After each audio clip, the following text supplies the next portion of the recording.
so much to bring an awakening and awareness to the planet.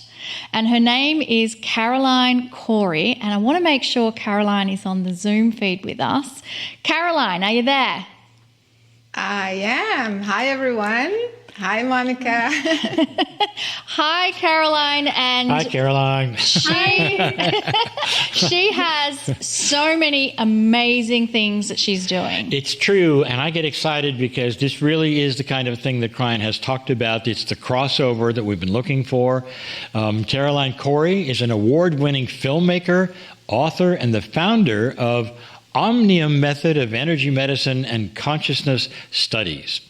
So, as a child and throughout her life, Caroline has had numerous extrasensory and paranormal experiences, if you might imagine, which led her to become deeply connected spiritually to the study of consciousness, existential topics, and the mechanics of the universe. Now, Caroline is considered a pioneer in the field of meditation and consciousness science. She has worked with world-renowned scientists and experts from Harvard Medical School, Harvard Smithsonian's, IONS, and Stanford University, conducting scientific experiments on the correlation between consciousness, health, and the physical body. She's developed revolutionary methodologies for clearing deep-seated trauma from the subconscious mind and from the cellular memory with impressive accuracy and speed. After teaching energy medicine and consciousness studies for over a decade, Caroline founded Omnium Media, which is an entertainment and media platform which tackles thought-provoking topics on the human condition and the nature of reality. She continues to lecture and coach on various mind over matter subjects and appears regularly as a guest expert on supernatural phenomena. You might have seen this in major conferences, television shows such as The Unexplained with William Shatner, Ancient Aliens, and History's Greatest Mysteries with Lawrence Fishburne. Her films include Superhuman, The Invisible Made Visible, Among Us, and A Tear in the Sky. Caroline, welcome to our program. Thanks so much for having me. Go ahead. I want to just feel so blessed and feel like we've won the lottery that you are joining us this evening. First of all, acknowledging all the amazing things you've done. And I want to know, how did your work into the filmmaking industry begin? Well, actually, I started out at a very young age having experiences, as you mentioned before. And from there, I started to, as I grew up, I wanted to understand how is it possible that you see subtle energy or you see information without anybody telling you what it is beforehand. You would see things that would happen to someone or with someone, or the root cause of a medical issue and things like that. So because I wanted to understand the mechanics of it, I started to experiment myself with different types of consciousness methodologies. I started to investigate different types of meditations, perceiving dimensions and things like that. And after I came up with several methodologies for healing and consciousness expansion, I started working with hundreds of people and teaching hundreds of people around the world.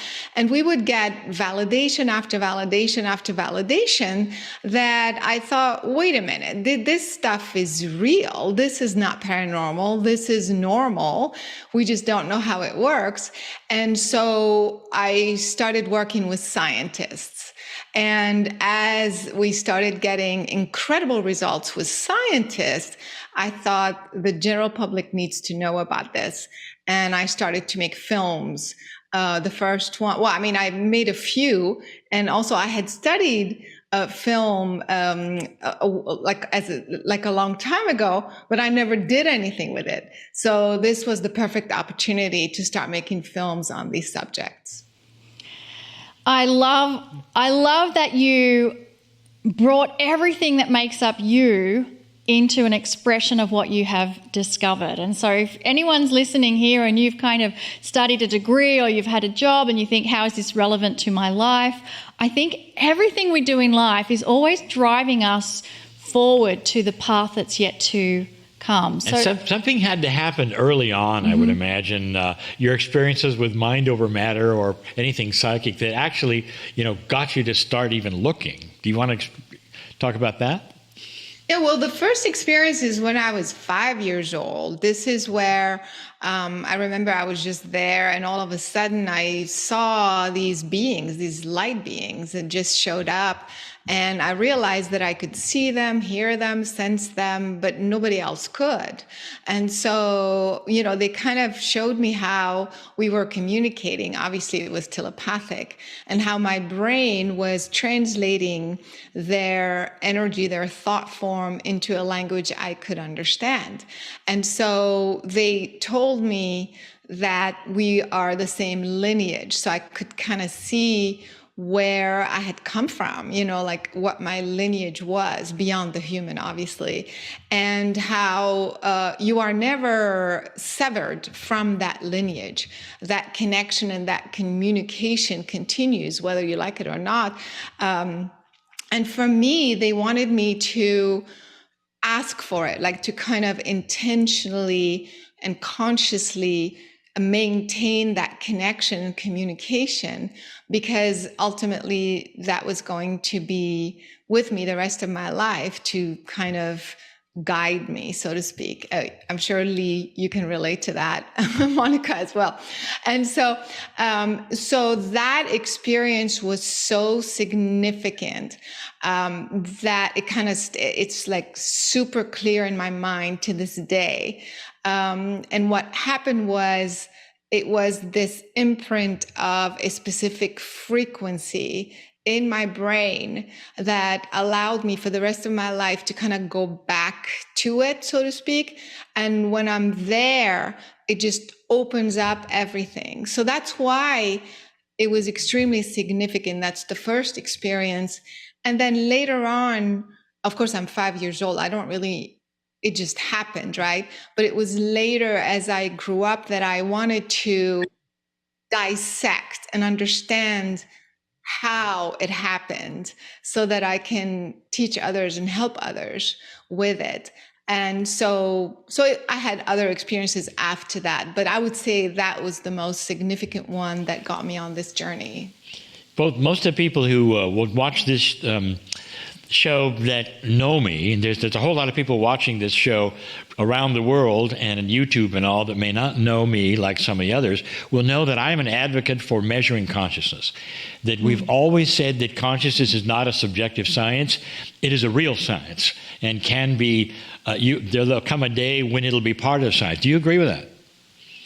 Yeah, I mean, that was exactly what I was trying to demonstrate, with the scientists and the scientific experiments I've done, because it was very, very clear that when we did experiments, for example, focusing on water to change the pH in water. So just for the folks who are listening, when we do a scientific experiment, it's very rigorous, standards. It's not just like a one-time thing. What happens is we measure, we take we collect the data over a period of time. We call that a baseline. So, for example, in the case of water, we would measure the water over several days, over several hours, and then exactly, let's say at 3:00, we would focus our intention on the water and see if we could change the pH exactly at that time. And then let's say at 3:30, we would stop doing that. And then we would repeat it again and again. And then we would just draw the data and see between 3 and 3:30, did something occur exactly at that time. So this time correlation that we would end up having was astounding. It was exactly during those moments that, we would see the significant change in pH. And that's how we draw scientific conclusions. So we did that with water. We did that with DNA. We did that with, several devices, electronic devices, electrical devices, thermal devices. And so when you have those types of measurements that with that type of correlation over and over, then you can't deny that it is the consciousness, the intention, the focus of your consciousness that manifested this physiological change. And so, like I said, like you were saying, it's 100% real, and it's 100%. The only difference, I think people have a hard time with that one, or mainstream scientists, when we talk about science. So what happens is that the subjective aspect is also part of it. So for example, one day I'm going to be able to change the pH in water by 1 decimal. The next day, I'm going to be able to change it by 3 decimal. And then the third day, maybe by 2 decimal or by none, and then go back. So what happens, it's because it's my consciousness is my entire being that is interacting with the object, and so or the substance. And so I am not the same every day. As you know, I am energy, I am frequency, I am emitting and receiving energy. Some days I'm tired, some days I'm, frustrated or whatever. So all of these come into account when you are creating that sort of scientific data collection. So that's the reason why sometimes on the day, for example, that it doesn't work, the mainstream scientists will go, see, it doesn't work. But wait a minute, technically it should never work. For me to be able to move a physical object that is in a Faraday cage, even if I did that once and never did it again, technically it should have never happened, you see. And so that's where they don't want to go there. And that's the struggle we have with science. Indeed it is. And we have so many examples ourselves and the stuff that we have seen and done. Here's another one. If you start opening consciousness, you have to start talking about multidimensional things, because I believe consciousness has a multidimensional aspect to it. But then you get into, it has to also, I think, have a spiritual complement to it. What do you think about that? Yeah, absolutely. The spiritual aspect is also so important. So, for those who have a hard time, I feel so blessed and so lucky that at a young age, I was able to have this direct connection with spirit, with non-human consciousness and intelligences that I know for a fact that it was real. And so, by the way, I wanted to also say that as I grew up, I was still processing what had happened throughout my childhood. So I went into the field of psychology. I went to college to study psychology to first figure out what was going on with my mind. I was like, maybe I'm crazy. Like, maybe I made this up. Maybe it's a projection. Maybe it's a hologram. I wanted to make sure I didn't have some sort of malfunction in the brain. So I studied psychology. By the time I got to the graduate school, I was like, this is ridiculous. It's like I was way past, what they were teaching, which was very intellectual. And we are talking about unbound, infinite consciousness. We're not talking about just, the brain projecting images and things like that. So I was convinced I wasn't crazy. And so that got me more interested and more convinced that this was very real. I forget now what your question was, but you're answering my question even if you've forgotten what it was. Spirituality. Yeah, and that is that spirituality belongs right at the center of the study. I don't think you can study consciousness without admitting that there has to be some element of spirituality in it. Yeah, exactly. So once I became very convinced and I realized it's not just a psychological thing, it's a spiritual thing. That was the yes. Yeah, it's a spiritual thing. It's your being. It's who you are that is interacting with life. It's not just how you process cognitive information. So it's 100%. It's even Einstein at the end of his life started talking about the soul and the spirit, because science is going to go as far as it's going to go. At one point, it's going to hit that wall, and that wall is admitting that life started talking about the soul and the spirit, because science is going to go as far as it's going to go. At one point, it's going to hit that wall, and that wall is admitting that you are a spiritual being. You are consciousness that is really unbound, that is absolutely infinite, that just inhabits this finite physical apparatus for a short time. But that's not who you really are. I couldn't agree more. And as you just said, scientists will eventually hit a wall that they cannot go beyond, because as wonderful as our intellect and logic is, there is a ceiling that it hits when you get past logic and intellect in a four-dimensional construct. So I have a question. With all of the scientists that you have worked with, I'm sure that they have varying degrees of beliefs and awareness and levels of intuition of what is beyond the 3D. Are there any scientists that you worked with where their skepticism was there, but following the evidence and experiments, something shifted for them? Yeah, it was during the movie A Tear in the Sky. So for those who haven't watched it, it's really about UFOs. But the way I went about it is the scientific method. We try to set up a scientific experiment in 3 different locations at the same time to try to triangulate and collect data from 3 different points. And so on the team, I had 2 scientists that were totally hardcore mainstream scientists. So we literally were butting head about certain topics. We literally could not mention the C word. C means consciousness. It was like, they'd be like, there is no such thing as consciousness. And I'm like, you're conscious, it's so strange. So anyway, this particular film, I was okay with the way, the approach.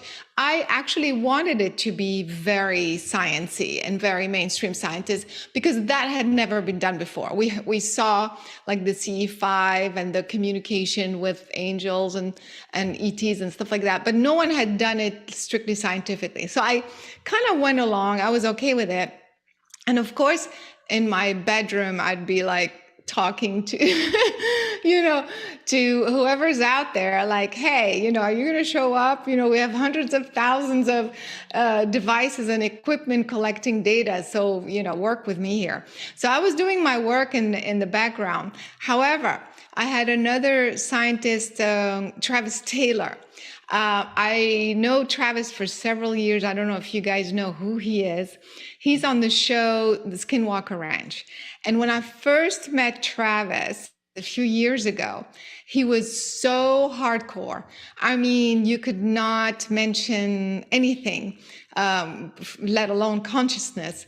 But then when he started working on Skinwalker Ranch and doing more of these shows, and he was in my film as well, I noticed the change and the transition. It was incredible. So he was on set with the other 2 scientists during Tear in the Sky. And then I watched them have this awesome debate. So the 2 over here were saying, there's no such thing as consciousness. And Travis would say, but what are you talking about? There are many experiments, done on this, Dean Radin and all sorts of scientists have demonstrated that. And you're talking right now. You're conscious. So it was very fascinating watching the 2, one scientist completely transformed and the other still in the old paradigm. I think it's a great question. I'm glad you asked that, because I would have asked that. Tell us, I can't get out of here without, tell us about Superhuman. This is one of your most popular films. Yeah, Superhuman was amazing because I feel like it's if you remember the movie What the Bleep Do We Know, and of course The Secret, this kind of is the next level, the next step, because we did these experiments on camera. So there was nothing faked or anything. And so one of these experiments, I mean, some of these experiments were remote viewing. We did an experiment with remote viewing to demonstrate the connection between, consciousness without being physically there. We did experiments, like I was saying earlier, water, DNA. We also did a very fascinating telekinesis experiment where we would move an object, a piece of paper actually, and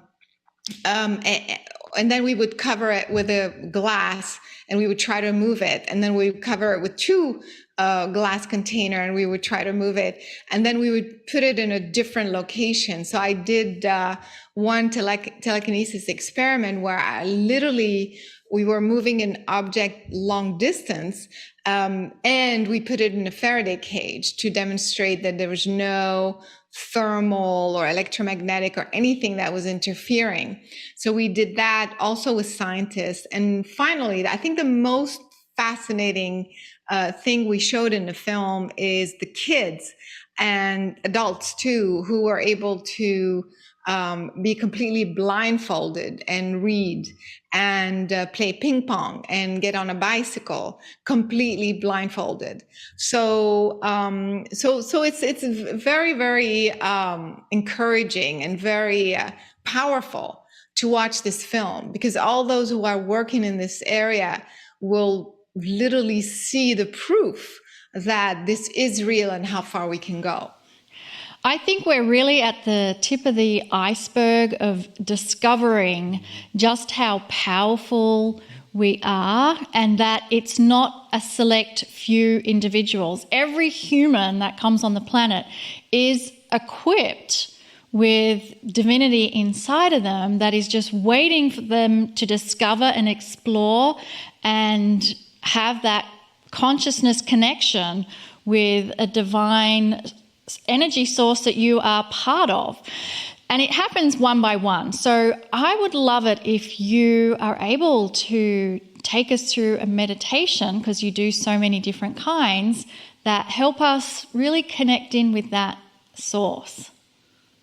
Yeah, so going back to that exercise, that experience that I had when I was 5, that energy that connected with me was that specific frequency, again, that I call source. And I realized that when we go back there, we basically reconnect with our original essence, like original self before any incarnation, before it's basically as you are created as pure consciousness. And I realized that aspect of you knows everything about this aspect of you, where you're going, who you are, what's happening. So I created this meditation called Connecting to Source. And so the more you do this meditation, the more you align with it, with that frequency, and it helps you bring clarity, feeling centered and calm and moving forward. So we can do a quick 5-minute version of that. People can also see it on my YouTube channel and website. It's free of charge, but let's do it together, because then we can tune in with the people who are here and those who are coming to watch this show. So sit up straight with your feet flat on the floor and close your eyes.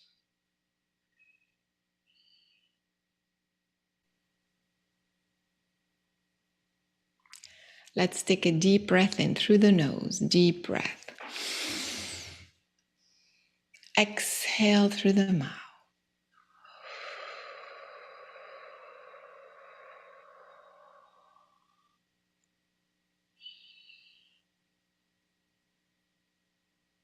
Again, breathe in through the nose, deep breath.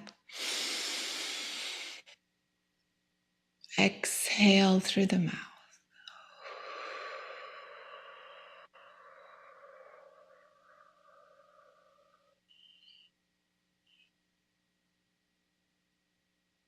One more time, breathe in through the nose, deep breath. As you exhale through the mouth, relax. Bring your focus to your heart, to this moment in time.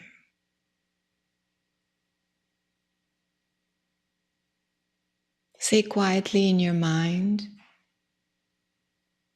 I ask and intend to create a sacred space.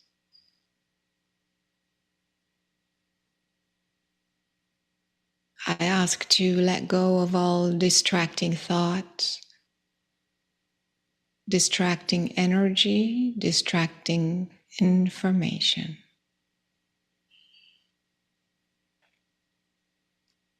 My intent